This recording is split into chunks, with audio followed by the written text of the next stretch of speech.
en tiempos de pandemia. Profesor, tiene el micrófono. Bueno, es un honor presentar a los disertantes de esta noche, gente de mucho nivel, realmente los conozco hace tiempo, y nos van a aclarar un poco este tema de las directivas anticipadas o voluntades anticipadas o testamento vital, como le llaman, por ejemplo, en España.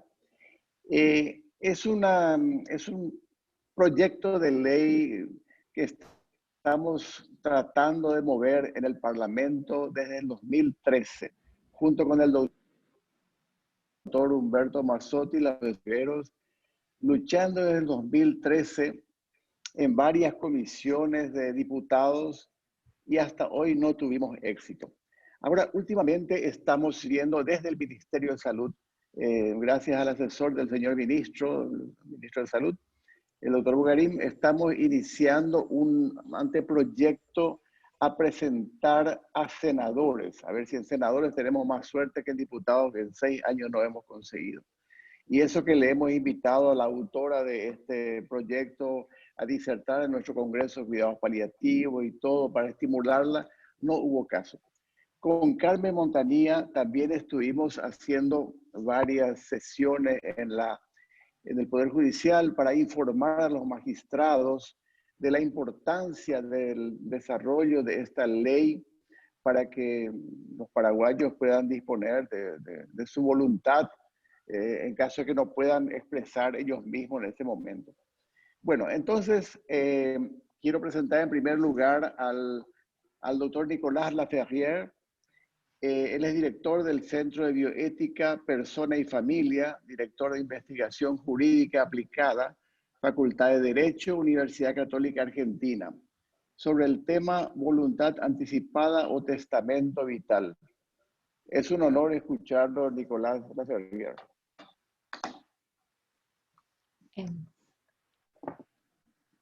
Doctor, quisiera empezar yo, si le parece, con la exposición y pasar luego el doctor Laferrière. Bueno, entonces te voy a presentar primero entonces a la doctora Carmen Montanía, abogada, máster en Derecho por la Universidad de Freiburg, Alemania, directora del Instituto de Investigaciones Jurídicas de la Corte Suprema de Justicia, la cual procesa como Centro de Documentación, Sistemas de Información y Análisis de Legislación, Fallos y Acordadas, y como Centro de Investigación, Desarrollo de Estudios e Investigación vinculados a cuestiones judiciales y jurídicas de actualidad. O sea que, Carmen, tenemos el honor de escucharte. Muchísimas gracias por la invitación. Es un honor también para mí estar aquí con ustedes, con quienes ya he compartido varias reuniones y seminarios, así como con el doctor Nicolás Laferrière. En el 2017, con el seminario de la protección de la persona humana, surgió el tema en uno de los seminarios como culminación de este ciclo de charlas, el tema de los enfermos terminales. Y en el ámbito de los enfermos terminales, estudiamos justamente el tema de las voluntades anticipadas. ¿Por qué suscitó interés? Porque, sobre todo en nuestra parte, porque había un proyecto del año 2013 que estaba siendo, que empezó a ser estudiado, pero que fue suspendido su tratamiento, así como lo dijo ya el doctor de Mestral. Y a mí me pareció muy interesante empezar con una batería de preguntas. Nosotros iniciamos el estudio, empezamos a hacer un estudio comparativo de lo que habían presentado los médicos, de lo que había presentado la proyectista del Parlamento, la diputada Esmerita Sánchez, y empezamos a verificar qué cuestiones podrían ser necesarias de estudiar en profundidad. Luego, invitada por esta comisión de bioética del Centro de Bioética del Ministerio de Salud, seguimos profundizando en el análisis y cuál era el contenido de la ley.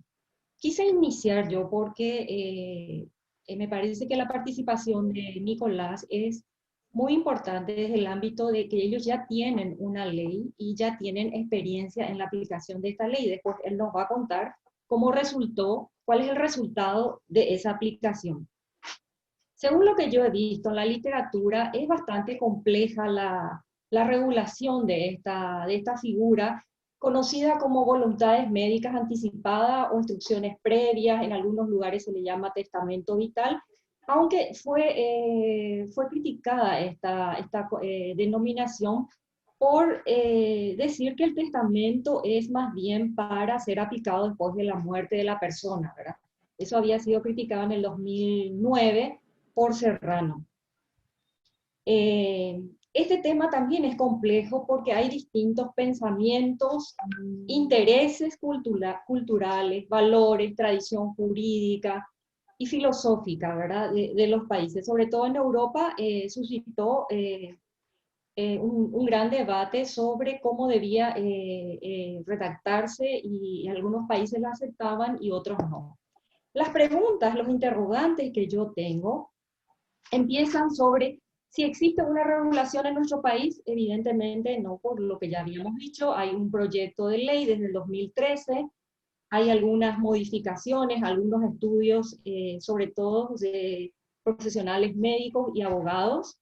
Y la pregunta que yo me hice es si es necesario un marco jurídico legal para regular estas directivas o estas voluntades anticipadas.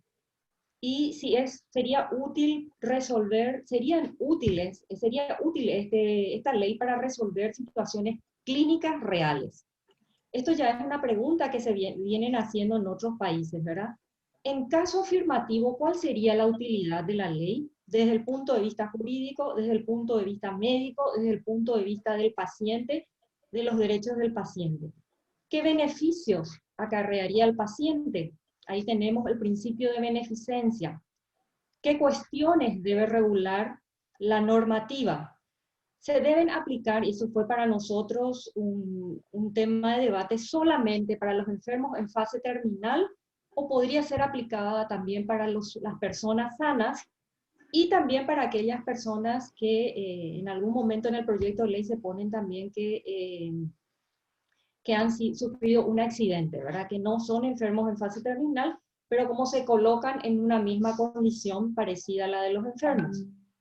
En el caso de los sanos, ¿cómo puede decidir de antemano, en ausencia de un diagnóstico que hace predecible una condición grave, los tratamientos que le gustaría recibir o no, sin conocer las circunstancias particulares en las que se colocarán? Estas son unas preguntas que surgieron en los países que empezaron a regular. ¿Deben listarse los tratamientos en la ley, específicamente los que se rechazan? Porque con las voluntades anticipadas, la persona dice, yo quiero recibir este tratamiento, yo no quiero que me den este tratamiento. ¿Qué pasa con algunos, como la nutrición artificial, la nutrición y la hidratación artificial? ¿No sería más razonable iniciar o priorizar proyectos de ley que aporten beneficios a los pacientes en general, como los cuidados paliativos? ¿Cuánto tiempo duran las directivas anticipadas? Cuando ha pasado mucho tiempo desde las instrucciones y la tecnología ha realizado grandes adelantos y progresos, ¿deberían estas renovarse? En ese tiempo podría haber variado la decisión del paciente. Si los médicos son meros técnicos, cuyo deber es simplemente cumplir con las peticiones de cada paciente, y pueden negarse estos a cumplir las preferencias de los pacientes, ¿cuál sería la utilidad de estas directivas o voluntades anticipadas? Y en el caso, debe regularse la objeción de conciencia, que nosotros no la tenemos regulada en el caso de los médicos hasta donde yo recuerde. La ley debe prever sanciones para los profesionales de la salud que se apartan de las directivas anticipadas. ¿Qué pasa si las directivas son contrarias a las buenas prácticas clínicas, lex artis, y si se viola el deber de cuidado que tienen los médicos? La justificación sería posibilitar regular preferencias médicas para el final de la vida cuando se pierda capacidad de decisión, porque ya uno está en una condición que sabe cuál va a ser el progreso de la enfermedad. Ahí tendríamos la autonomía, el principio de autonomía de las personas. Por el principio de la beneficencia, contribuye al bien del paciente, elimina la carga de la toma de decisiones de familiares o amigos y fomenta la discusión entre pacientes, médicos y familiares. Reduce los elevadísimos costos de la enfermedad y los servicios médicos privados, que esta era una de las causales que se había mencionado en la exposición de motivos del proyecto de ley del año 2013. Evita el paternalismo médico. También se podría justificar en la experiencia positiva de otros países si es que hubiere. Evita el empleo indiscriminado de medios desproporcionados o fútiles que prolongan artificialmente la vida, conocido como el encarnizamiento terapéutico y en todo caso el abandono. Acá se tendría en cuenta la protección del paciente. Da seguridad jurídica en la actuación a los médicos. Resguarda la dignidad humana al no permitir disposiciones jurídicas, disposiciones contrarias al orden jurídico y proscribir expresamente prácticas que vayan en contra de ella. Bueno, yo creo que en este caso, como ustedes ven, hay dos principios que están en juego, el de la autonomía de la persona y el del principio de la beneficencia, pero sobre todo, a mí me llama la atención como hay algunos autores, especialmente Adorno, que se fija en la dignidad de la persona. Y la dignidad es la que fija el marco en que las decisiones autónomas gozan de legitimidad, no porque la persona goza de ese principio de autonomía, es que ésta debe regir en todos los casos. Bueno, yo no sé si con esto podemos empezar a discutir y a que Nicolás nos pueda responder cómo fue el proyecto y cómo es la aplicación, la implementación de la ley de voluntades anticipadas. Muchas gracias. Gracias, Carmen. Bueno, estoy honrado por la invitación. Agradezco muchísimo a la Comisión de Bioética, a quienes me han invitado, especialmente a través de Carmen, Miriam Riveros. Es un honor con el doctor de Mestral, la doctora Marta Ascurra, compartir este panel. Tengo un grato recuerdo del viaje que hicimos en 2017 allí en el Poder Judicial, donde compartimos una actividad muy significativa, muy enriquecedora. Así que bueno, gracias de nuevo por la invitación. Voy a compartir pantalla, que es una presentación que tengo sobre este tema para ayudarme con el análisis de la ley argentina. Yo voy a tomar el ejemplo de la ley argentina y lo voy a ir comentando y también haré valoraciones bioéticas sobre la propia ley, ¿está bien? Bueno, el esquema va a ser 7 puntos, 8, perdón, hay un octavo que ahí no aparece. Conceptos, fundamentos, alcance, límites, el problema de la capacidad, el carácter vinculante o no, la forma de instrumentación, la operatividad y el 8, que no lo escribí porque no figuró en el cambio de último momento de las diapositivas, refiere a las directivas anticipadas en previsión de la propia incapacidad en general, lo que se llaman los mandatos de autoprotección en otro, que tienen que ver con el derecho civil propiamente dicho. Bueno, en cuanto al concepto ya se explicó, directivas anticipadas, el profesor Rabinovich aquí en la Argentina, Ricardo Rabinovich, profesor en la Universidad de Buenos Aires, son manifestaciones que involucran una orden terapéutica para ser cumplida en escenario futuro, en caso de hallarse el otorgante privado de la posibilidad de emitir una decisión jurídicamente respetable.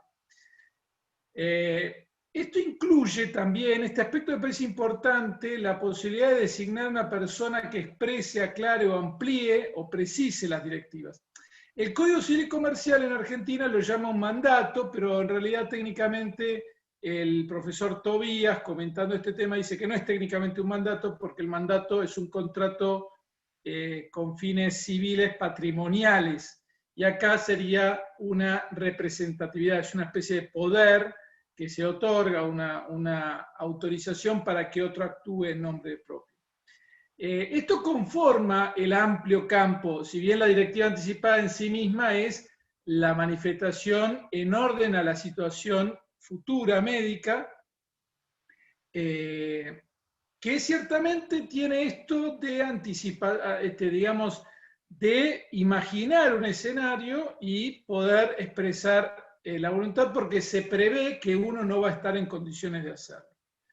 Creo que este tiempo de pandemia ha sido un ejemplo de situaciones donde uno podría llegar a encontrarse en esta situación. O sea, realmente uno podría decir, bueno, si me pasara tal y tal cosa en la pandemia, y ya viendo cómo es la evolución, uno podría decir, bueno, yo me gustaría que los actos, las decisiones vayan en esta línea. Ahora vamos a ver con qué límites, justamente, porque ahí ya en las preguntas de Carmen ya esbozábamos algunos, o quedaban, digamos, abiertas los interrogantes sobre cuáles eran esos límites. En Argentina este tema está regulado en dos normas. Mala técnica legislativa, lamento. Primero estuvieron en una ley que era la Ley de Derecho al Paciente y después fueron modificadas, que fue modificada por la Ley de Muerte Digna, que fue la ley del 2012, la Ley de Derecho al Paciente es del 2009, y el Código Civil, sancionado en 2014 y que entró en vigencia en 2015, también incluyó las directivas anticipadas, lo cual generó un problema de interpretación al que voy a aludir en algunos de los pasajes de mi presentación.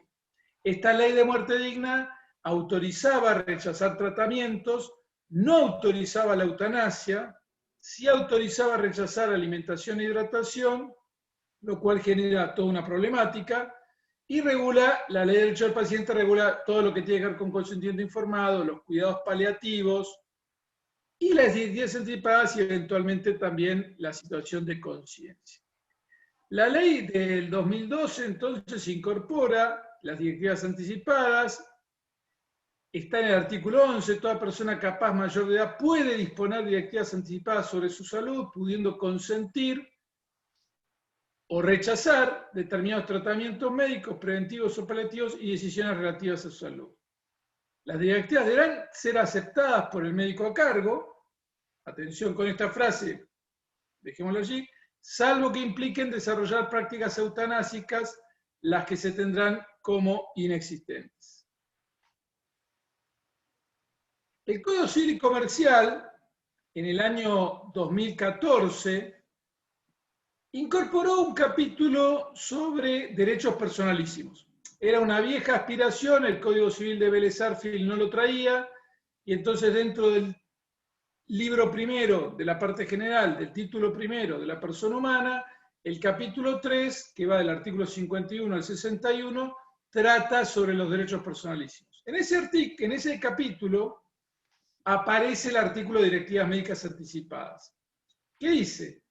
Fíjense que hay matices con relación anterior. La persona plenamente capaz puede anticipar directivas y conferir mandato respecto de su salud y en previsión de su propia incapacidad.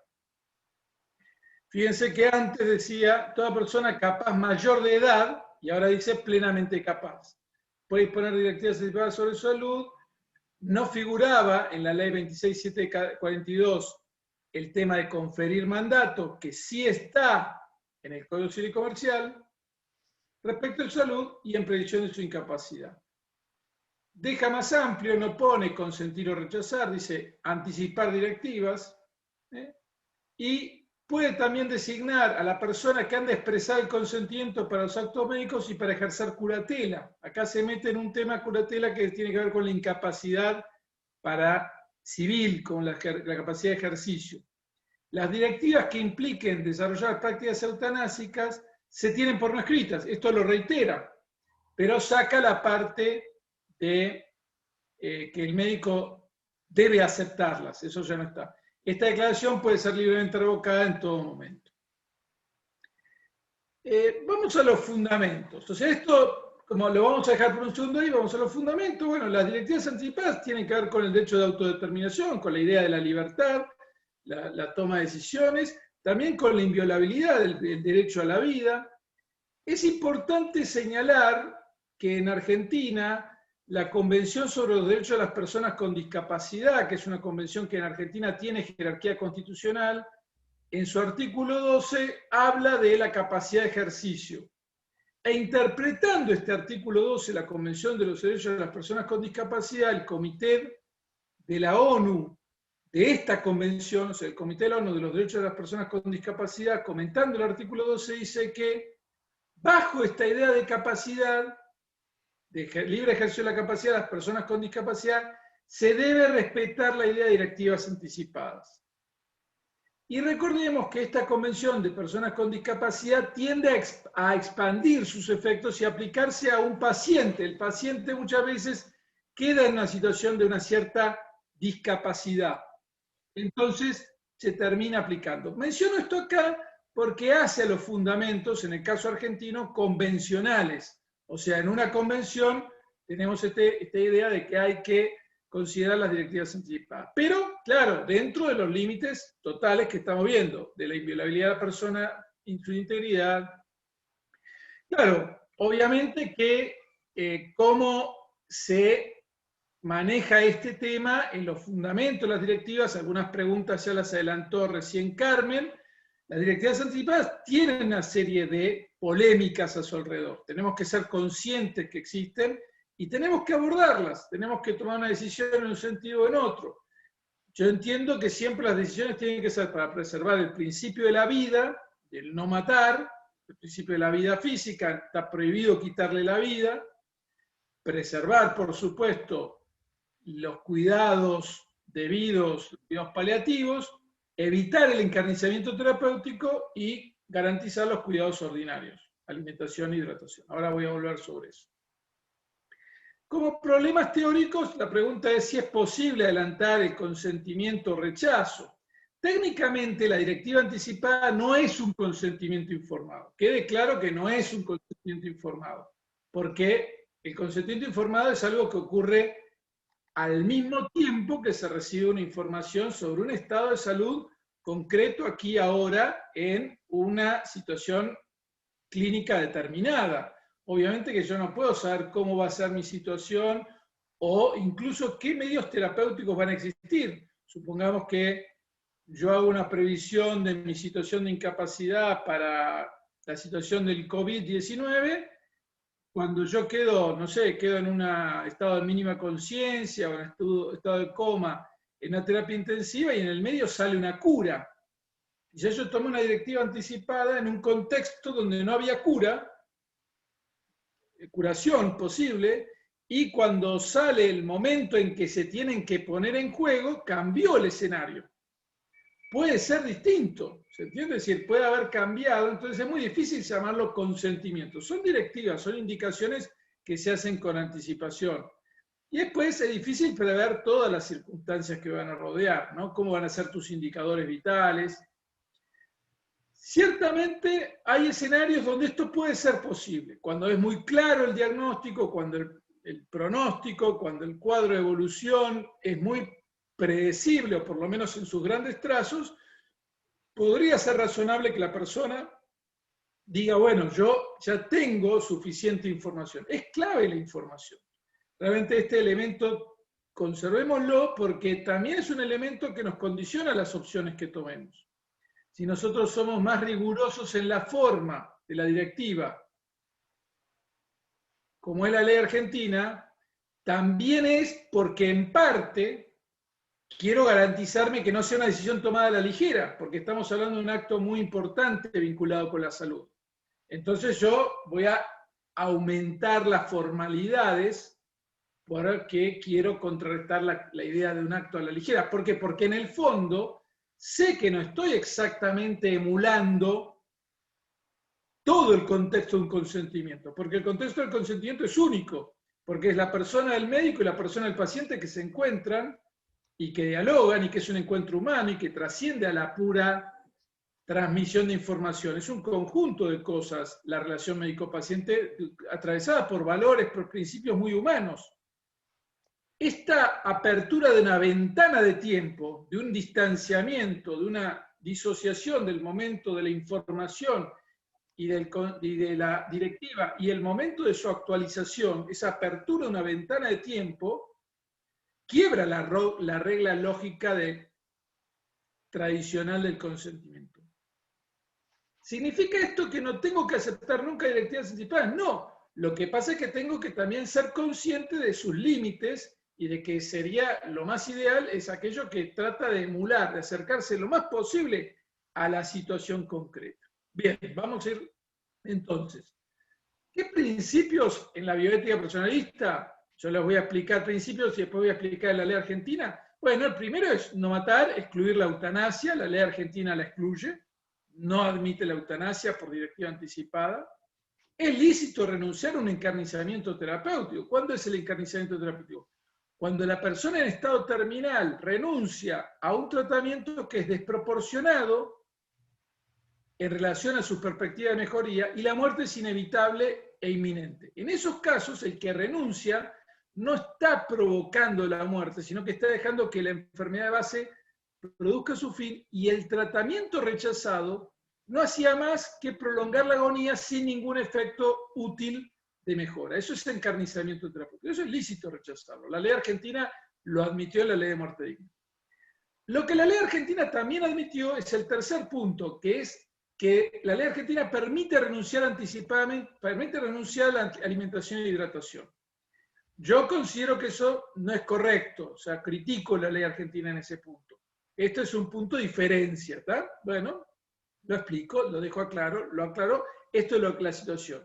Pero nos referimos al punto específico de alimentación y hidratación. Y finalmente, son lícitos los cuidados paliativos, son un derecho los cuidados paliativos que el legislador en Argentina quiso enfatizar. Bien. Vamos a la capacidad. Bueno, el Código Civil dice que tiene que ser persona plenamente capaz. Esto excluye a las personas menores de edad.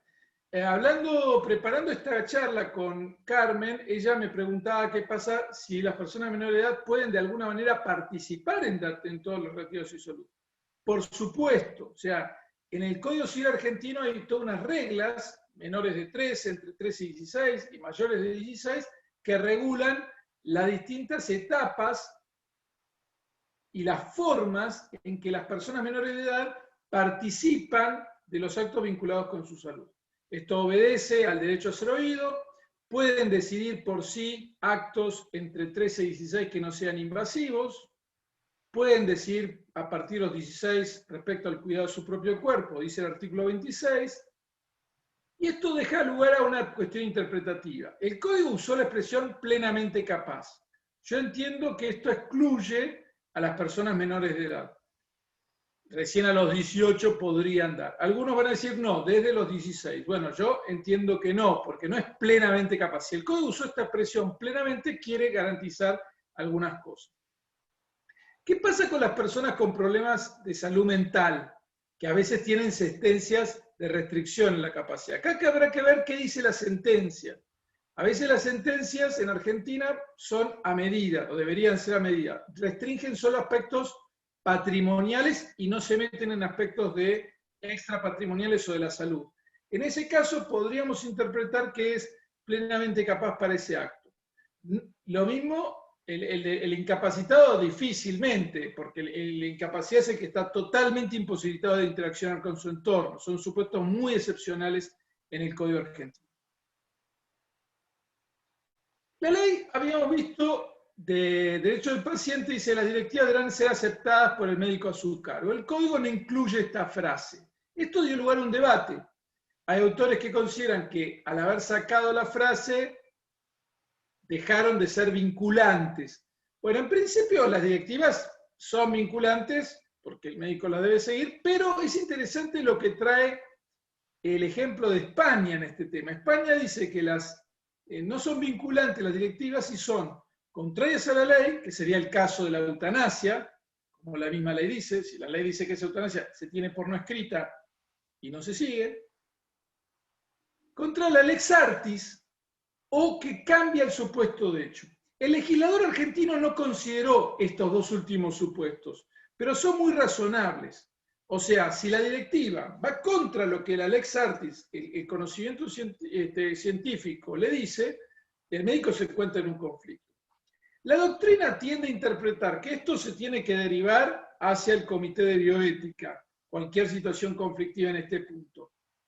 Y en última instancia, tratándose de un riesgo de vida, el médico debe proceder, porque en general está autorizado a actuar sin consentimiento en los casos de riesgo de vida, obviamente. Entonces, Esto me parece que es importante tenerlo. El legislador argentino lo dejó mal resuelto, porque ven incluso que está, una ley dice una cosa, la ley posterior no lo dice, tampoco queda claro, la doctrina lo interpreta así como les estoy diciendo, bueno, queda abierto a cómo se vaya implementando. Yo soy partidario de tener en cuenta estas excepciones que indica la ley española. Claro, está este problema, digamos, cómo, ya lo adelanté, ya esto lo paso rápido, es decir, la directiva anticipada refiere a una situación futura abstracta, se le dio la información, no se le dio la información. Este tema es importante de considerar. ¿Cuán informado realmente ha estado esa directiva?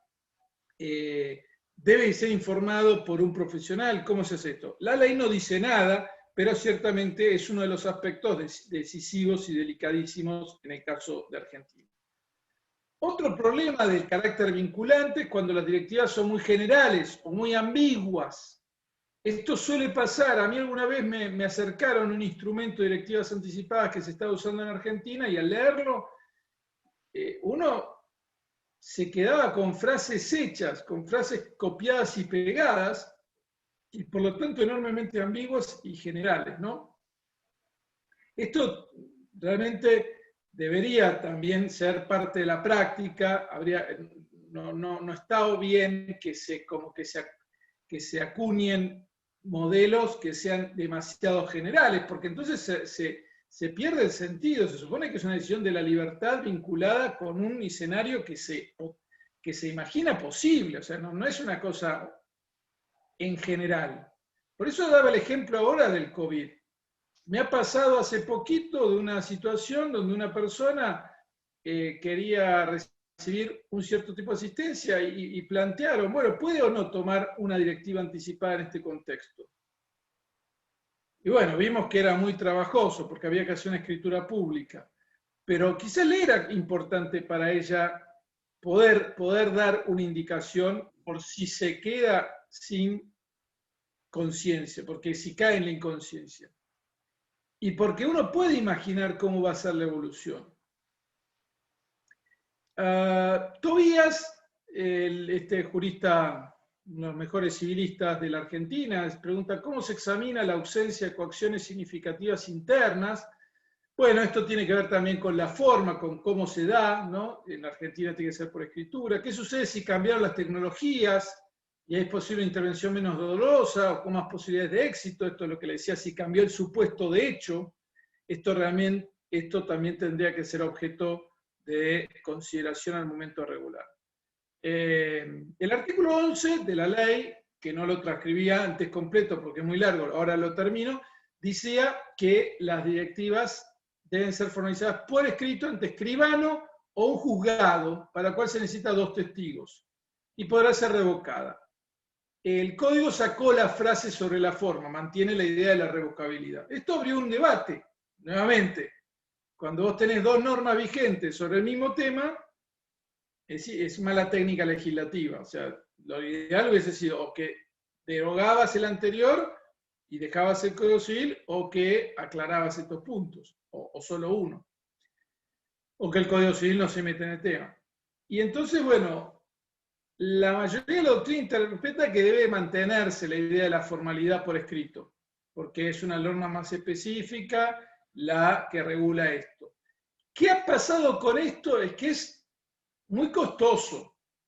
O sea, un escribano tiene costos, pero a su vez es suficiente garantía de que no se hace a la ligera. Entonces, ante la disyuntiva, ¿por qué me inclino? ¿Por más seguridad o por más eficacia? Y bueno, yo estoy a favor de la mayor seguridad. Pero entiendo que puede haber circunstancias en que una directiva hecha sin las formas pueda llegar a ser tenida en cuenta. Acá vemos tatuajes, gente que se tatuó el do not resuscitate, es decir, en el pecho. ¿Para qué? Porque es una directiva anticipada. Es decir, la forma es un tatuaje. ¿Por qué? Porque no quieren que, llegado el momento, le haga resurrección. Este tema de la resurrección, de las reanimaciones, en realidad, ha dado lugar a muchos problemas, porque puede generar problemas de salud muy serios cuando no se hace en el debido tiempo. Entonces acá, esta persona lo hizo muy gráfico, ¿no? Bueno, ¿qué valor tiene esto? Bueno, para la Argentina no sería técnicamente una directiva. Ahora, si el médico está allí, se encuentra en una declaración de voluntad, y bueno, quizás probablemente tenga que respetarla si es algo razonable. Bueno, vamos a la operatividad y ya termino. ¿En qué momento se hacen operativas? Bueno, el Código Civil lo aclara, cuando la persona está absolutamente imposibilitada de interaccionar, y después, en ese momento se hacen operativas, es como dar instrucciones para, si algunos dicen, bueno, que Ulises se ató al mástil para que no lo atraiga el canto de las sirenas, o sea, es como atarse uno, bueno, ¿cómo se hace, digamos? Bueno, esto pasa especialmente el problema en las enfermedades degenerativas, ¿qué pasa cuando se determina que no está en condiciones de decidir, ¿no? Y el tema de cómo toman conocimiento los médicos. Este es un gran tema en Argentina por el tema de que, bueno, yo las hago en la Ciudad de Buenos Aires y estoy en la provincia de Buenos Aires, que es otra jurisdicción, aunque son pocos kilómetros, o estoy en una provincia de viaje y cómo se entera mi médico. Y bueno, este es un tema que requiere interoperabilidad de los sistemas y una serie de elementos de las historias clínicas y una serie de elementos, por lo menos en nuestro país, no está disponible esa interoperabilidad y realmente es uno de los grandes temas. A las 3 de la mañana en la guardia de un hospital, muy difícil chequear si la persona tuvo o no directivas anticipadas. Eso es un problema que agrega porque los médicos quizás sobraron y como decían. Bueno, y finalmente, con esto termino, creo que estoy bien en tiempo. Finalmente, el código tiene un artículo, el Código Civil Comercial de Argentina, tiene un artículo que también habla de las directivas anticipadas en previsión de la propia incapacidad para designar curador. Esto ya se vincula con otro tema, que es la idea de que yo, para manejar mis asuntos económicos, dejo previsto directivas, ¿está bien? Las directivas anticipadas que nosotros estamos estudiando tienen que ver con la salud. Pero en Argentina esto dio lugar a todo un debate sobre si esto es o no un nombramiento y tiene que ver con el problema de la capacidad de ejercicio. Ahora bien, lo que sí es importante es que una parte muy importante de las directivas es este tema de designar a alguien para la toma de decisiones, que puede ser muy, muy complicado en ciertos entornos familiares. Pensemos una persona grande que tenga 4 o 5 hijos muy conflictivos entre sí, y quizás la persona dice, yo no quiero que mis hijos se estén matando al momento de que yo me estoy muriendo. O sea, designo a tal, yo confío en tal, y lo designo, y zanja la discusión. Entonces, esta función de las directivas a mí me parece súper importante. O sea, esta realmente yo la valoro muchísimo, de la posibilidad de dejar designado el representante, o quién es el que aclara, con quién se ha tenido, porque es el que en definitiva uno más lo conoce, con quien ha hablado, con quien ha tenido más ocasión de expresarle todo lo profundo. Entonces decirle, mira, si a mí me pasa algo, yo quiero que seas vos el que esté a mi lado tomando lección. Claro, siempre y cuando no haya habido ni conflicto de intereses ni influencia indebida para ser el que obtuvo eso. Cosa que la Convención de Personas con Discapacidad manda que se controle, que no haya ni conflicto de intereses ni influencia indebida. Tema que es difícil nuevamente en el momento considerarlo. Pero a mí esta función de designar el representante, lo que el artículo 60 habla del mandato, me parece particularmente importante. Bueno, gracias por la atención y bueno, con gusto voy a ir respondiendo preguntas en la medida que pueda.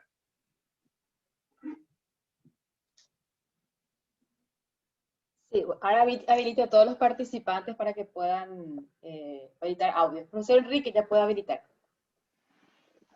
Muy bien, muchísimas gracias a los dos, al doctor Nicolás y a la doctora Carmen.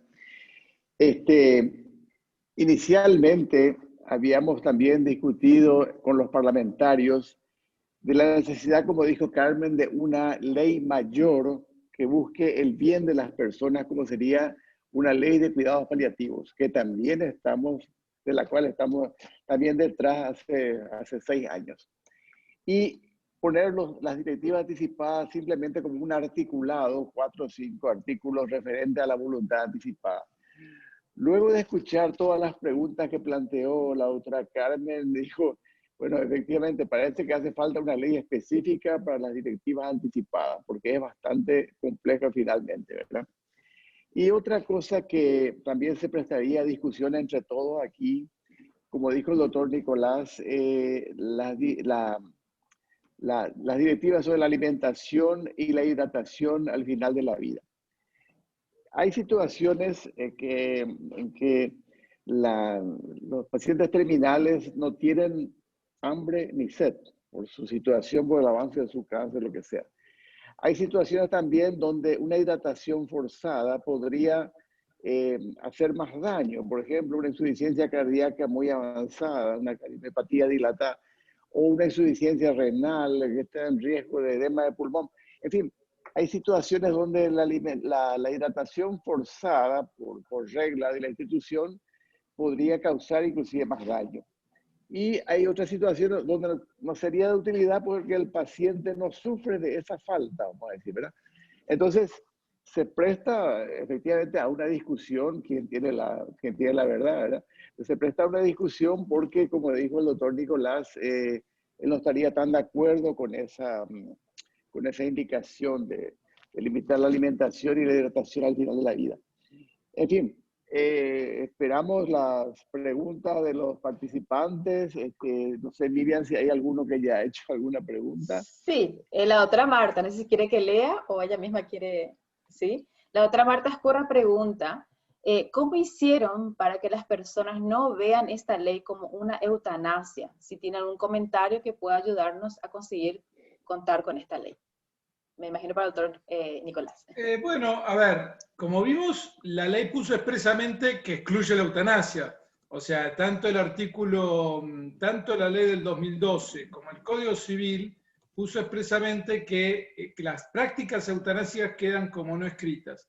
Lo cual, soy sincero, a mí me sorprendió, porque este Código Civil fue elaborado en un contexto, diríamos, cultural, favorable, que hubiese uno entendido que podía promover este tipo de situaciones. Sin embargo, el Código Civil en este punto ratificó, y en general hubo bastante acuerdo en la comunidad, aún médica, de que la eutanasia no era el camino que Argentina necesitaba para abordar los problemas de fin de la vida. Así que en este sentido, realmente sí hubo un debate sobre alimentación e hidratación. Como bien dice el doctor Enrique, ese tema fue muy debatido, o sea, hubo posiciones públicas a favor y en contra, ganó la posición que permite renunciar a la alimentación e hidratación, pero en general mi percepción es que se aplica muy consensudamente, o sea, no es que están quitándole la alimentación y hidratación a todo el mundo. Lamentablemente la ley lo dice, yo en eso lo lamento, pero me da la impresión de que en la práctica ha sido muy cuidadoso eso, porque alimentación y hidratación son cuidados básicos, son cuidados ordinarios. Ahora bien, ese debate no generó la sensación de que se había autorizado la eutanasia. No sé por qué, no tengo tampoco claro, ¿no? Qué sé yo, en la región el país más claramente favorable a la eutanasia es Colombia por un fallo de la Corte Constitucional. Nosotros no hemos tenido tampoco fallos, tuvimos un fallo justamente en 2015, unos días antes de que entre en vigencia el Código sobre muerte digna, era sobre alimentación e hidratación, pero ese mismo fallo también deja dicho, bueno, fue solo esto, era un caso de casi 20 años de estado de mínima conciencia, o sea, de esos casos tipo Terry Schiavo, Elona Englaro, o sea, esos casos muy, muy resonados, y entonces, claro, quedó muy acotado al caso, y además el caso fue resuelto de una manera bastante criticable por una conexión con la autonomía y la voluntad del paciente muy lejana, y entonces quedó muy acotado. Así que bueno, la verdad es que no sabría qué decir en el sentido de que no sea percibido. Yo creo que lo claro es que los términos de la ley sean claramente contrarios a la eutanasia. Me parece que eso es lo que quedó claro en la fórmula que eligió las 2 veces Argentina. Porque esto es notable que las 2 veces él puso eso. Así que me parece que eso es clave, digamos. El doctor Javier Bugarín levantó la mano, quiere hacer un comentario. Adelante. Hola, Doctor. ¿cómo están todos? Buenas noches. Hola, Miriam, Carmen, Marta, doctor de Mestral. Doctor Laferrier, muchas gracias, mucho gusto. Yo soy Javier Bogarín, soy médico intensivista. Bien. Yo hace 25 años practico la terapia intensiva y he vuelto al Paraguay en el 2012. Quisiera compartir un poquito mi experiencia, ¿verdad? Con este grupo tan selecto que está aquí, que lo convocó, nosotros estamos trabajando en un proyecto de reanimar la ley de directivas anticipadas, pero ahora desde el punto de vista un poquito del terapista, ¿verdad? No necesariamente solo del paciente con cáncer terminal, sino desde el punto de vista del terapista. ¿Qué pasa en la terapia intensiva? En la terapia intensiva, que previamente no estaba enferma y termina en situaciones de incapacidad permanente y termina en situaciones de soporte vital artificial sin haber tenido oportunidad de escribir una directiva anticipada. Lo que veo en Paraguay, y voy a contrastar un poquito con la práctica de los Estados Unidos. En Paraguay a veces vemos pacientes en terapia intensiva que están en caso ya de mínima conciencia y que nunca van a recobrar la conciencia por lesiones cerebrales severas, que quedan ocupando una cama de terapia intensiva ad eternum por falta de justamente este tipo de legislación que puede proteger al médico, que quiere permitir una muerte natural, ¿no? En Estados Unidos no es tan complicado. En Estados Unidos, y voy a hablar más de ahí porque ahí estuve practicando todos estos años, se firman los documentos de directivas anticipadas sin necesidad de escribano, o sea, con 2 testigos. Hay lugares donde tienen ya formatos preimpresos, los hospitales, uno va seleccionando qué tratamientos quiere, qué tratamientos no. Y se firma con la presencia de 2 testigos, ¿verdad? El médico, cuando un paciente ingresa al hospital, lo primero que hace es preguntársele si tiene o no un documento de directivas anticipadas, número 1. Número 2, se le pregunta quién es su representante legal, ¿verdad? Si no tiene un representante legal nombrado, la ley ya preestablece un orden de prelación que está bastante claro, ¿verdad? Y ese orden de prelación está bastante aceptado ya por la sociedad. Comienza con el cónyuge, va por los hijos mayores, después los padres y así sucesivamente. Y eso ya es automático. Cada estado tiene su orden de prelación y cuando hay alguien, un joven que se accidentó o alguien que no tiene una directiva anticipada, inmediatamente se le identifica al individuo apropiado y ese es el que ayuda a tomar las decisiones.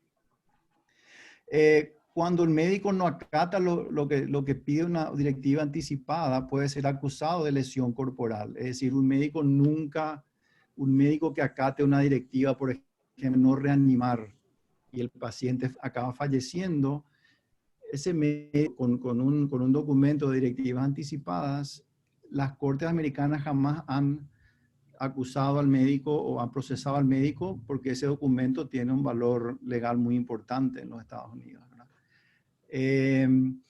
¿Qué pasa si cambian las tecnologías o tratamientos luego de haber sido escrita una directiva anticipada? Pues bien, se cambian las directivas o se la revoca. Si el paciente no está consciente, el representante legal decide, en base a los valores del paciente, decide cómo proceder, ¿no? En relación a la hidratación y la alimentación, tampoco es muy complicado. La anorexia o la falta de hambre al fin de la vida es un proceso natural de la muerte, así como la falta de sed, ¿verdad? Entonces yo creo que cuando se habla de de limitar alimentación e hidratación, se está hablando de limitar alimentación e hidrataciones artificiales. Obviamente que si el paciente despierta y dice, dame un vaso de agua, se le trae el vaso de agua. Si dice, quiero un chocolate y quiero un helado, se le trae el helado. Pero si un paciente está inconsciente, está muriendo, no se le ponen vías artificiales solo porque nosotros pensamos que debemos hidratarlos, porque es una parte natural de la muerte no beber y no comer. Entonces, en ese sentido también es bastante claro cómo se procede. Entonces, hay áreas grises donde hemos discutido con el grupo y dos de las áreas en donde tendría una pregunta sería la directiva de no reanimar o de permitir la muerte natural y la directiva de no intubar. Esa directiva puede tomarla cualquier persona. O sea, yo puedo decirle a mi esposa, yo no quiero que me pongan en una máquina, no quiero que me reanimen. ¿Ok? Por más que yo no tenga una enfermedad terminal ahora, esa es una decisión mía que yo puedo tomar, la verdad. Se habló un poquito que eso debería ser parte del consentimiento informado o no. Es un poco complicado en terapia intensiva cuando alguien tiene un paro cardíaco, no hay tiempo de ir a pedir consentimiento informado a representantes. Entonces, esa directiva de no reanimar tiene que ser indefectiblemente determinada antes de que ocurra el paro. De la misma manera, si yo no puedo respirar y yo no quiero que me coloquen en una máquina artificial, puedo firmar no intubar, no me coloquen en una máquina artificial. ¿Y qué hacemos si no puedo respirar? Bueno, déjenme morfina, háganme cuidados paliativos, pero déjenme fallecer. Eso ahora en Paraguay no puede ocurrir. Hay varios médicos que no permiten que eso ocurra. Se habla de intubación terminal, es decir, el paciente está falleciendo y como no hay esta ley, se lo intuba, que es una agresión terrible a mi criterio. Se lo intuba ¿para qué? Para, además de prolongar el costo, de prolongar el sufrimiento, etcétera, simplemente por falta de una ley, una legislación, se está procediendo a causar más daño, a interferir con un proceso de muerte, ¿sí? Entonces, yo creo que hay formularios, instrumentos básicos. Hay uno que se llama POLST, que no sé si lo conocen, que va punto por punto especificándole al paciente, quiero nutrición sí o no, quiero intubación sí o no, que ya lo he compartido con la doctora Montanía en algún momento, ¿verdad? Que pueden ayudar a que el paciente que no está familiarizado con todas las opciones pueda seleccionar básicamente un camino a seguir en relación a las directivas anticipadas.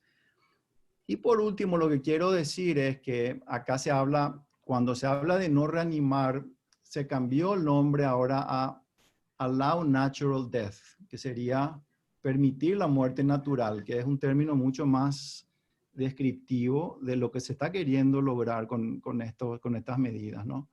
Entonces, si viene un paciente con un cáncer terminal o con un ACV catastrófico, se firma una directiva a permitir muerte natural y de hecho que los familiares realmente cuando se pasa de medidas de intentar mantener la vida a un abordaje más paliativo y medidas de confort, los familiares todos se relajan, es una muerte mucho más digna, mucho más sana para todos, ¿verdad? Se permite que entren los familiares, se permite que el viejito tome su helado, su cerveza, lo que fuera, que se le estaba prohibiendo antes por riesgo de aspiración, por ejemplo.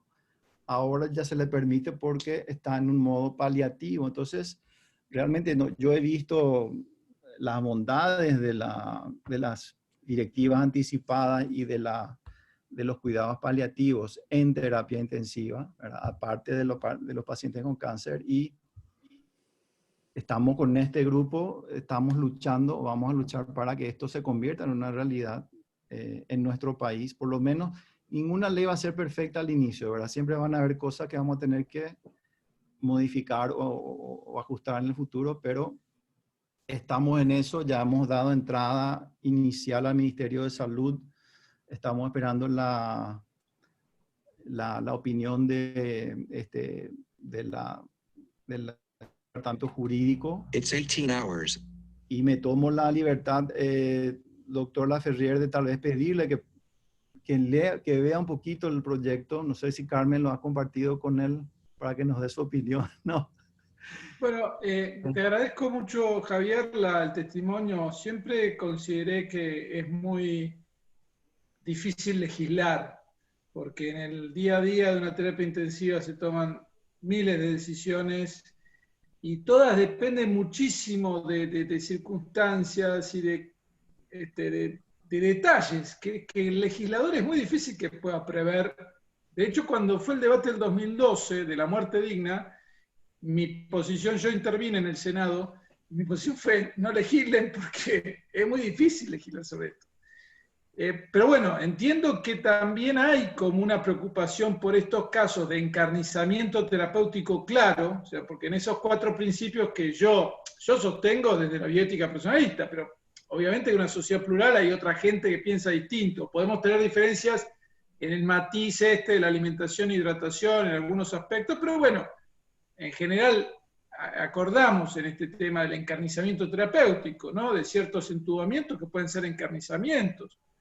Cuando la muerte es inevitable, cuando la desproporción entre la perspectiva de mejoría y la muerte ya es muy grande, y ahí ya eso es encarnizamiento.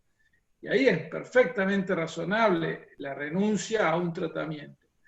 Incluso más, la ley argentina hablaba de renunciar en general a los tratamientos. Con la ley de muerte digna precisó mejor eso, lo cual en alguna manera es más razonable. Entonces, en ese sentido, yo comparto que hay muchas decisiones que dependen mucho de las circunstancias, del lugar, del momento, para ver esta proporcionalidad. Y bueno, y sí, después creo que es difícil legislar, porque somos abogados, a diferencia de ustedes que son médicos, y entonces como abogados estamos pensando en todas las posibles situaciones imprevistas. Entonces, claro, vos me mencionás que se llena un formulario, pero yo pienso, bueno, pero ¿se llenará así o será como los formularios de consentimiento informado que a veces se llenan muy rápido? Entonces, por eso el legislador decidió ponerle que se hagan por instrumento público, que es caro en Argentina hacer una escritura. Entonces, bueno, no es tan fácil, no es tan accesible, por eso tampoco se han instalado tanto, ¿no? Y finalmente, debo decir una cosa quizás que va también en línea con la pregunta de Marta Escurra.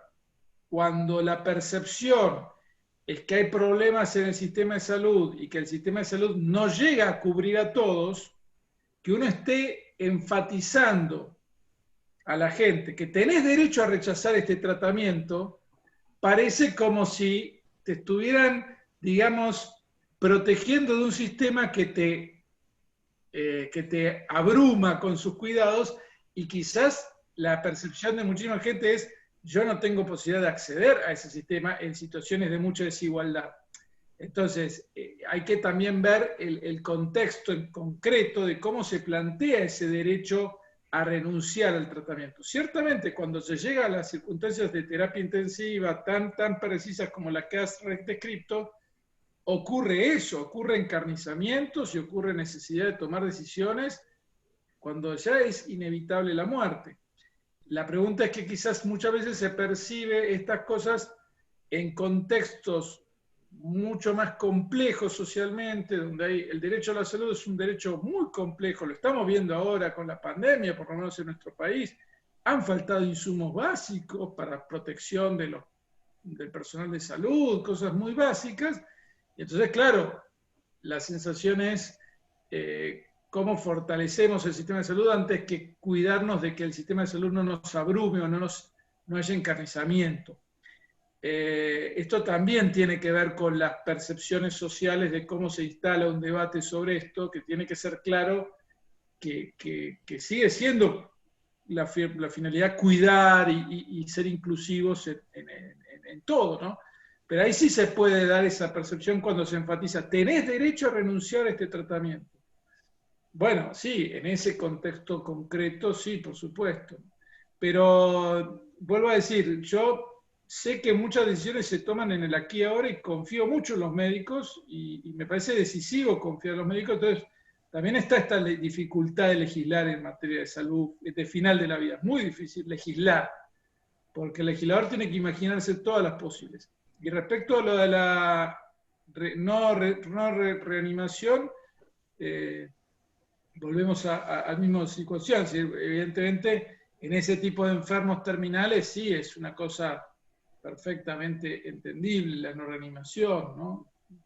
Y no constituye una eutanasia. La eutanasia, el problema se vincula con el que su contexto vital es que la reanimación lo mantiene vivo casi inmediatamente. Una persona sana de 40 años que tiene un paro y que se lo reanima, no sé, es otro contexto en uno y en otro, ¿no? Entonces también depende mucho del contexto y por eso es tan difícil poder preverlo todo, ¿no? Tener el derecho, yo transmito... Ojo, este tema nos ubica bastante en el derecho argentino, al menos. Los matices estuvieron centralmente en este tema de alimentación e hidratación, las diferencias, pero en los otros aspectos de la ley hubo bastante acuerdo entre los juristas, aún que por ejemplo en otros temas tenemos diferencias muy grandes, pero en este tema hubo bastante acuerdo. Perdón, ¿puedo acotar dos cositas más, Carmen, si me permitió? Hay mucha gente esperando. Hay algunas preguntas, pero no, adelante.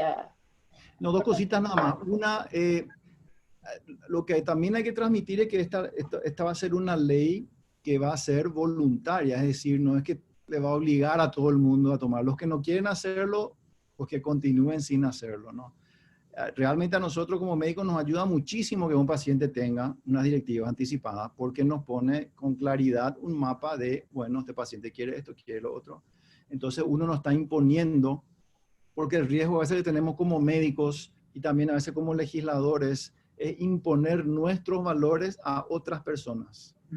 Imponer mi valor a un tercero, ¿verdad? El testigo de Jehová no quiere sangre, pero yo pienso que tiene que recibir sangre, le voy a obligar a... ¿Quién soy yo para imponer mi voluntad a otra persona? Entonces, de ahí donde viene el tema de la autonomía, ¿verdad? Entonces, enfatizar que no va a ser obligatorio para todos y también respetar la autonomía o la voluntad de otros, siempre y cuando obviamente no vaya en contra de mandatos o de eutanasia, etcétera, etcétera. Perdón, gracias, Carmen. Gracias. ¿Hay preguntas? ¿Continúo, profe? ¿O quiere usted intervenir? Así, justamente el tema de la eutanasia. Bueno, claramente no es trabajo del médico poner fin a la vida del paciente, ¿verdad? Pero en la ley que se ha trabajado en diputados desde el 2013, había un artículo que decía claramente que esta ley no incluye la eutanasia o excluye la eutanasia, algo así. Claramente enunciaba que no a la eutanasia, ¿verdad? Así como la ley argentina en dos veces dice que no, que la eutanasia no. Bueno, ahora en este último anteproyecto que estamos elaborando y queremos presentar a senadores, hemos discutido mucho si poníamos o no un enunciado referente a la negativa de la eutanasia. Y prevaleció la idea de que no había que ni mencionar la palabra para no levantar sospecha en los senadores. Bueno, pero también dijimos el hecho de no poner una palabra sobre la eutanasia, que estamos en contra de la eutanasia, también podrían algunos de ellos decir, bueno, mira, no ponen ni una palabrita de esto, pero así lo van a introducir, ¿verdad? Esto prácticamente en la ley de eutanasia. O sea que no le da gusto a nadie, ¿verdad? O bien enuncias claramente y lo mismo levantó sospecha en el primer proyecto y no salió, y ahora que no ponemos ni una palabra, vamos a ver qué nos dicen, ¿verdad? Si lo mío levanta sospecha o no, ¿verdad? Vamos a ver. Es que la eutanasia, primero la palabra eutanasia es una palabra, todo el tema de fin de la vida es una palabra, son términos que a veces tienen equívocos, ¿no? Porque hay toda una discusión, la eutanasia para algunos incluye solo lo activo, para otros lo activo más lo pasivo, otros distinguen eutanasia de ortotanasia, de distanasia. Entonces, la cuestión es las conductas descriptas. Para el legislador lo que describe es conductas que son justas o injustas, o sea, que concreta las exigencias de la justicia en el aquí y ahora de un lugar determinado. Pero lo claro tendría que ser que quede claro que de ninguna manera yo lo que leería, digamos, sería, bueno, a ver, me queda claro que excluye todo posible acto que por acción o omisión esté orientado a provocar la muerte, porque en definitiva esa sería la descripción de una eutanasia. Si queda claro eso, distinto a la situación donde el paciente renuncia a un tratamiento desproporcionado a su perspectiva de mejoría ante una muerte inevitable, evidentemente que no va a haber, diríamos, olas, porque la restricción de la ley es clara en ese punto. Ahora, si la descripción no es clara, y se pueden dar esas olas, sí, eso sí se puede dar, porque efectivamente la pregunta va a ser, ustedes piensen que los abogados partimos de la idea, lo no prohibido está permitido, entonces empezamos a discutir y acá se cruza con una figura penal, que es el homicidio, y entonces, claro, hay que hacer una serie de cuestiones interpretativas. Yo no la tengo, no sé cómo es en la legislación Paraguay, pero sí en mi país daría lugar a un fuerte debate más grande, porque no lo diga. O sea, yo no hubiese dicho lo mismo en mi exposición en Senado si ese párrafo no estaba, por ejemplo, que si estuvo. Entonces, bueno, aquí en Argentina, yo a la respuesta de Marta fue esa, porque creo que ayudó que lo hayan puesto. Pero bueno, son contextos distintos, probablemente. Bueno, tengo algunas preguntas, como también estamos en Facebook, algunos ya están preguntando. Y me envió realmente en el privado la doctora Carmen Frutos una pregunta para usted, doctor. Si le podría pasar el número de ley y el nombre, que ella quiere leer más en detalle, la ley de Argentina. Sí, entonces es la ley 26.529, que es la ley de derecho del paciente, que fue modificada en el 2012 por la 26.742. Entonces es el texto modificado, el texto actualmente actualizado. Está disponible en el sitio oficial del boletín oficial o de Infoleg, se llama en Argentina, Infoleg, de legislación, infoleg.gov.ar. Ahí están todas las leyes. Y después el Código Civil y Comercial es la ley 26.994, que es el Código Civil y Comercial de la Nación, que también está en el mismo sitio Infoleg, que en el artículo 60 contempla esto de las directivas anticipadas. Después, por supuesto, todos los otros condimentos de la capacidad, de la forma, aparecen con otras normas. Y después es importante también que la ley de este derecho del paciente después fue reglamentada por un decreto que precisó aún más algunos elementos de cómo hacer estas directivas anticipadas, que es el decreto 1089 del 2012, que es el que reglamenta a la ley de derecho del paciente. Esas son las normas fundamentales del tema. Perfecto. Sí, doctora Carmen. Yo quería comentar nomás que en el libro que editó la Corte en el año 2017 hay un artículo justamente del doctor Laferrière donde hace un comparativo de estas leyes que ahora está mencionando, ¿verdad? Con respecto a la capacidad, y que ahí también lo tenemos en digital en la biblioteca virtual de la Corte Suprema de Justicia. Para la doctora Carmen Frutos, igual si ella necesita también le podemos proveer de ese material impreso. Eso Gracias, doctor.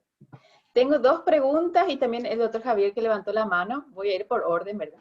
La doctora Imelda Martínez pregunta, ¿cómo se congenia el artículo 24 de la ley de sangre en Paraguay que dice, lo digo con mis palabras, que en caso de riesgo vital, el médico debe hacer la transfusión de sangre sin hacer caso a terceras personas con el riesgo de que la tercera persona sea imputada? En cambio, el Código Nacional Paraguay dice que hay que respetar la autonomía del paciente. En estos casos hay conflicto en caso de testigo de Jehová que necesitan transfusión. Es la pregunta para la doctora Carmen Montanía. Nosotros habíamos hablado ya de ese tema y hay un fallo de la Corte que para el caso de los adultos se resolvió en un fallo, ¿verdad?, de que no se podía obligar a la transfusión, pero en el caso de los niños que sí se debía realizar la transfusión. A mí me gustaría, yo no conozco muy a profundidad estos fallos, pero si la doctora Imelda me da tiempo, yo le puedo hacer una investigación, una breve investigación y decirle cuáles fueron los argumentos. Sin problema. Perfecto. Y tenemos preguntas en el Facebook, nos pregunta Freddy Fernández, ¿qué se hace cuando una persona sufre o está agonizando y se niega a someterse a un tratamiento paliativo? ¿Cómo procedería el personal de salud en estos casos, ya que sus familiares se niegan al igual? Y completa su pregunta, ¿quieren respetar lo que su familiar decidió y qué hacer en este caso?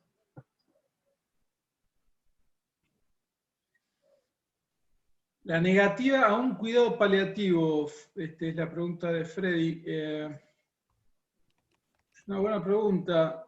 No, claro, todo lo que siempre hemos pensado es la negativa porque justamente por el dolor, o sea, mejor dicho, ¿qué hace la persona para evitar el dolor? Yo no imagino que una persona quiera mantenerse en el dolor.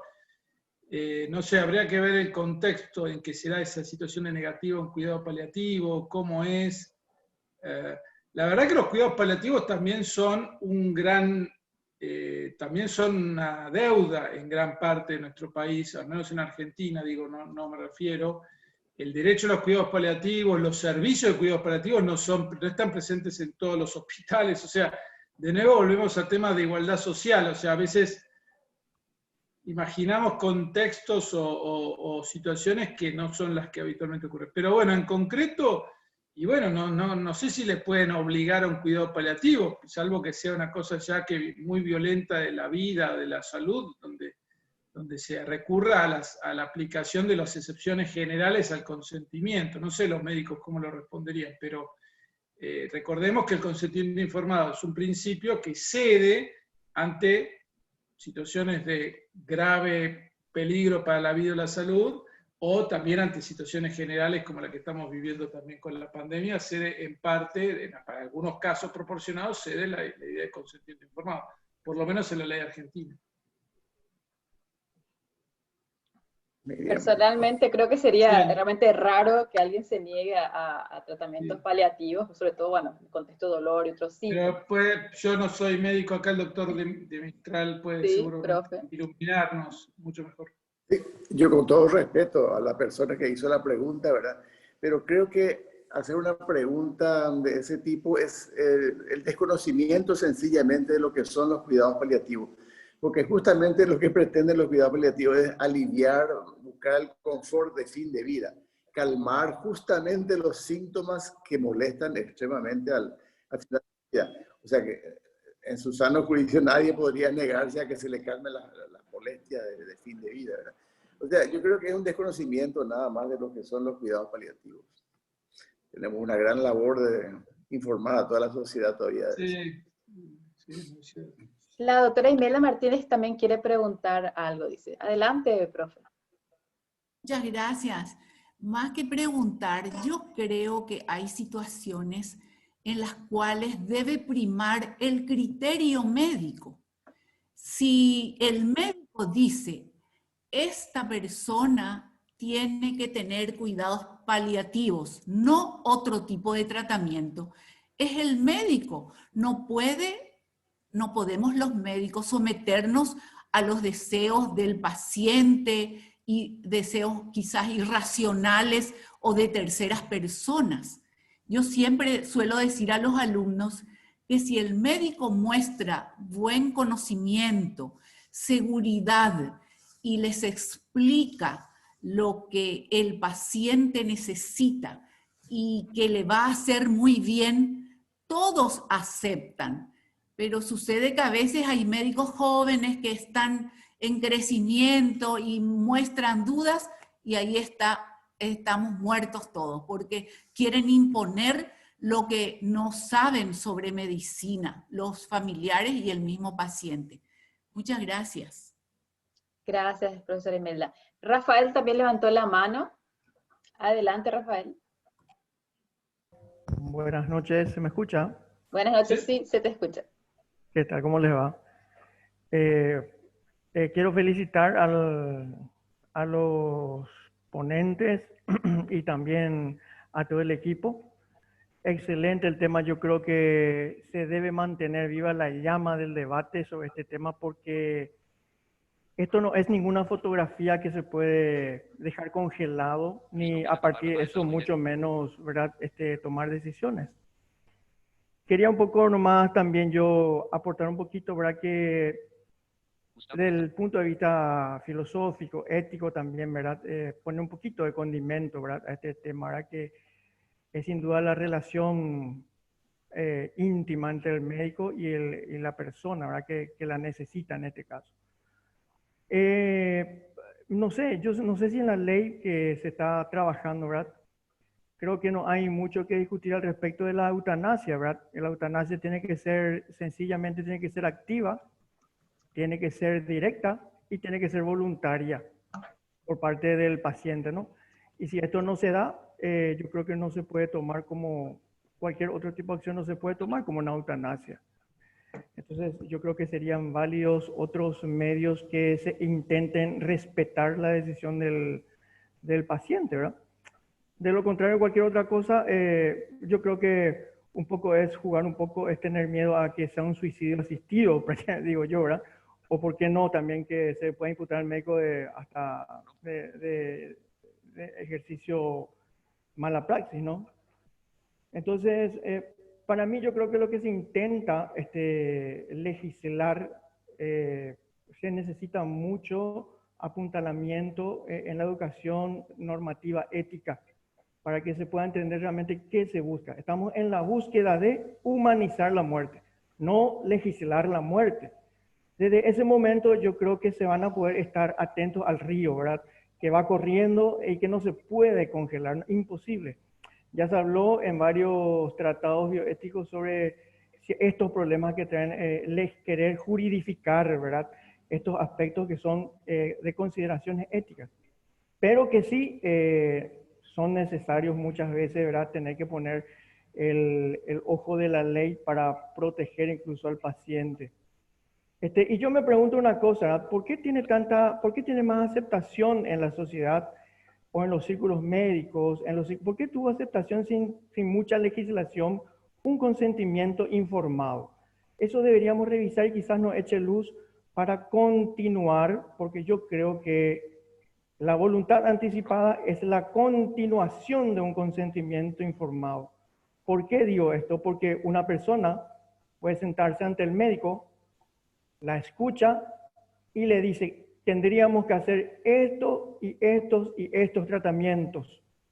Y usted está ya en una situación delicada. ¿Y qué pasa si la persona dice, no, no quiero? Automáticamente se convirtió eso en una voluntad anticipada. O sea, es tan fina la línea fronteriza entre un consentimiento informado y una voluntad anticipada. Yo creo que deberíamos seguir trabajando en esa línea fronteriza, quizás nos eche mucha luz para entender realmente el sentido de esto. No simplemente de un aspecto que no es menos importante, pero no solamente un instrumento jurídico, sino que intentar seguir esa búsqueda y capaz de manera digamos, más interdisciplinaria, se pueda encontrar un documento como justamente el doctor Javier también, ¿verdad?, aporta, ¿verdad?, que es una visión, ¿verdad?, más pragmática, realista de la comunidad norteamericana, ¿verdad?, que ellos, oye, sí, llene este formulario y usted muere tranquilo, ¿verdad? No es así, ¿verdad? No es así, ¿no? Pero sin embargo es muy práctico, eso sí, ¿verdad?, y realmente es muy realista, ¿verdad? Pero quizás haya miles y miles de estadios que nosotros no desconocemos, ¿verdad? Y que solamente aquel paciente y aquel médico se verán enfrentándose, ¿verdad? Para eso necesitamos apuntalar con consideraciones éticas profundas. Eso quería un poco yo aportar. Gracias. También levantó la mano el doctor Javier Bogarín. No sé si hay respuesta, Rafael, o no. Sí, adelante. Gracias, Miriam. Realmente coincido con Rafael en relación a lo del consentimiento informado, porque en la ley de consentimiento informado, en los formularios, hay un párrafo que es rechazo del tratamiento. El consentimiento permite rechazar. En este caso, se podría hacer un consentimiento informado adelantado. Si yo quiero rechazar una intubación o rechazar una reanimación cardíaca, Puedo llenar un formulario de consentimiento informado y pongo rechazo esto, firmo, rechazo esto. Entonces realmente hay una línea un poco gris. Una pregunta para el doctor Laferrière. En casos de incapacitados de larga data, tenemos un paciente, por ejemplo, con parálisis cerebral que no puede tomar sus propias decisiones, que ya es un adulto, que tuvo toda su vida un tutor, ¿no? Que tiene reinternaciones repetidas a terapia intensiva ya por complicaciones de neumonía a repetición, intubaciones repetidas, etcétera, etcétera. El tutor o el representante legal de esa persona incapacitada en Argentina, con la legislación actual de ustedes, esa persona puede decir, no, yo la próxima vez que tenga neumonía, no quiero que esta persona sea intubada, no quiero que sea reanimada. ¿Le permite eso la legislación argentina? La legislación argentina tiene, digamos, la situación de la imposibilidad. Tiene dos problemas el tema, varios, pero el primero es el siguiente. Cuando no dejó directiva anticipada, aparece un orden de prelación. En la ley de derecho del paciente que estaba mencionando recién, se remitía a otra ley que era la de trasplante, pero esa se derogó y fue reemplazada por una que no tiene ese orden de prelación. Entonces hay un problema de técnica legislativa. El legislador en Argentina en 2018 cambió toda su ley de trasplantes, sustituyendo la anterior, y esto alteró el orden de prelación. Era exactamente el que vos habías mencionado. Primero el cónyuge, después los hijos, después los padres y así. Ahora desapareció. Entonces el Código Civil tiene su propio orden de prelación. Entonces hay toda una discusión de si ese es un orden o no, porque no está hecho como orden de prelación, pero es un orden, digamos, hay uno primero que el otro. Conclusión, lo interpretamos en sentido de orden. Eso es un primer tema, o sea que hay un problema de mala técnica legislativa cuando se cambió la ley de trasplantes, que sustituyó y con el código se genera un conflicto en qué orden de prelación interviene. El segundo problema es que para la ley en general, y esto tiene que ver con la Convención sobre los Derechos de las Personas con Discapacidad, que es muy importante en este tema, por lo menos en Argentina, el familiar o el representante o la persona que se acerca no decide por sí, sino que testimonia la voluntad del paciente. Entonces, en casos como el que tú has explicado, donde nunca hubo una voluntad, porque es una persona que nunca expresó, este tema revela su insuficiencia. A veces el legislador se obsesiona por buscar conectar con la autonomía en casos donde no hay autonomía. Un chico que nació y lleva 2 años en neonatología o en tubo porque tuvo complicaciones al nacer y nunca tuvo expresión de voluntad. Entonces, hay toda una cuestión con ese tema de la expresión de voluntad. Entonces, respondiendo a tu pregunta, depende. Depende, primero, si está o no en el orden de prelación que hoy figura, que tendría que ser representante legal, apoyo, cónyuge, pariente o allegado. Incluso el Código Civil permite el allegado. Sería una situación de urgencia, y no sabemos bien qué es un allegado. Y finalmente está la cuestión de qué manera tiene que intervenir ese representante que para el legislador es testimoniando la voluntad del paciente. O sea que no decide por sí, sino que es como un testigo. Es más, en este fallo de la Corte del año 2015 se dice que tiene que hacer una declaración jurada. Esto es problemático en la práctica y fue una de las grandes críticas, porque hay ciertos casos donde es imposible conectar con la voluntad del paciente. Entonces, en los hechos puede decidir, pero tiene estos límites la situación y puede dar lugar a algunas situaciones dilemáticas que terminan en el comité de bioética o eventualmente en un juez. No, porque aquí en Estados Unidos la persona que ya es tutora de ese discapacitado de toda la vida, esa persona puede decidir, puede decir, bueno, en la próxima neumonía no lo intubamos, vamos a cuidados paliativos, bla, bla, bla, por más de que no sea el individuo el que está decidiendo, el representante está decidiendo ya por todos los años. En Argentina tienen mucho peso los grupos de personas con discapacidad que han llevado adelante esta interpretación de la convención que señala que cuando se trata de, acá en Argentina se llama consentimiento por representación, es el proxy, digamos, el proxy, el proxy en Estados Unidos, el consentimiento por representación, el criterio que formula la Convención de Personas con Discapacidad que la Argentina ratificó, es que ese que representa no debería sustituir la voluntad del paciente, sino testimoniarla. Y ahí está la cuestión interpretativa sutil de cómo se testimonia cuando nunca expresó esa voluntad. Claro, es complicado. Y ahí vienen los criterios estos que tú has mencionado. Bueno, reconstruyamos. Él tenía tal sistema de valores, entonces su opción hubiese sido esta. Digamos, los que son muy celosos de la convención dicen, no, ni siquiera eso. No es válido reconstruir los valores. La Corte Suprema dice, en el fallo ese, dice, no, no se trata de reconstruir imaginativamente, es tratar de conectar con lo que él hubiese querido. Lo que pasa es que hay ciertas circunstancias donde la persona no dijo nada. Nunca dijo. Y, claro, yo ahí creo que tiene que obrar el mejor interés. Pero si yo fuera curador o apoyo, se llama el término es apoyo también acá en Argentina, de una persona, y me veo en ese tema, y quizás tengo que ir a un juez y decir, mire, señor juez, justamente lo subjetivo, disculpa que interrumpas, es el mejor interés. ¿Cuál es el mejor interés del paciente? A veces el mejor interés es ya dejarle fallecer al pobre chico o al adulto, ¿no? Que está sufriendo. Dependerá de las circunstancias.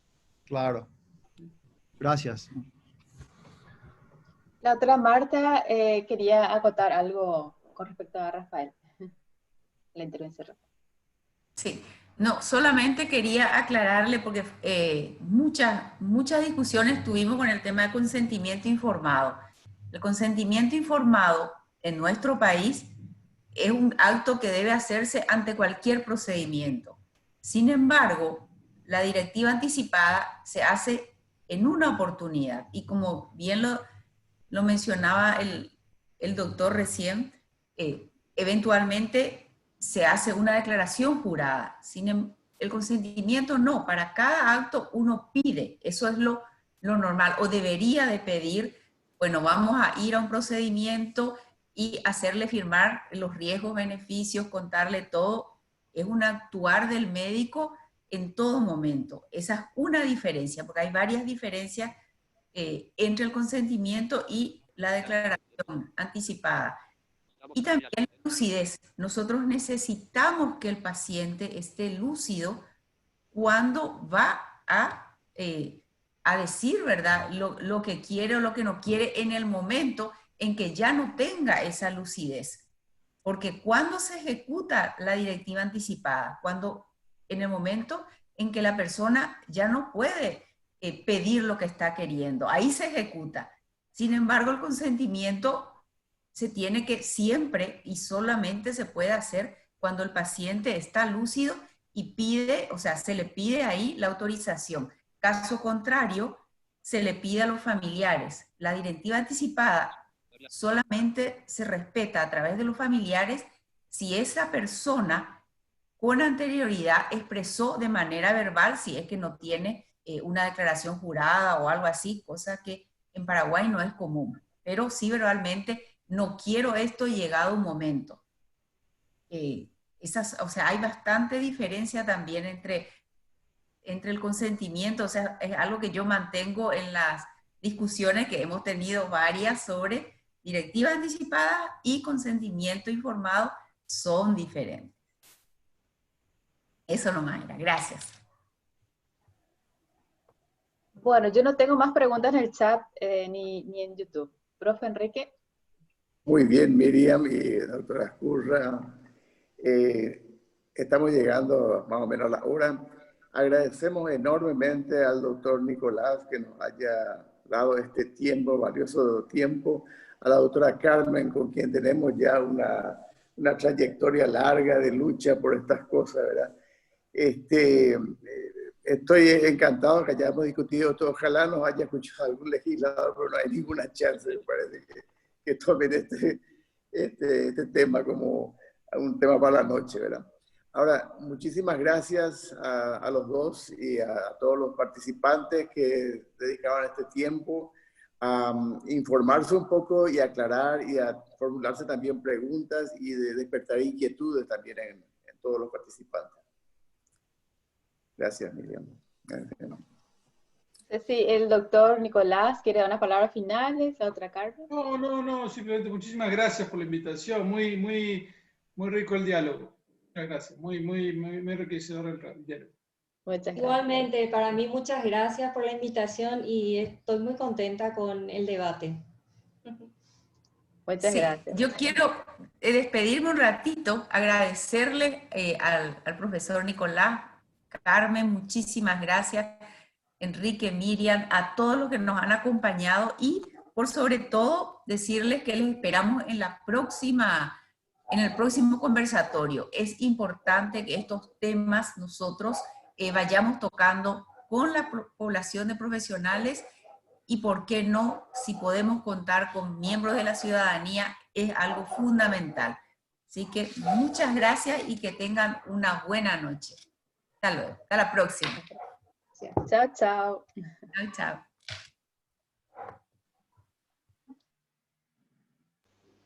Marta Escurra, Windows F4. Alt F4, en Medellín, ole Alt F4, content panel, phone Medellín, Alt F4, en Medellín, ole Medellín. Aviso, Liz María Lina González, Alt F4.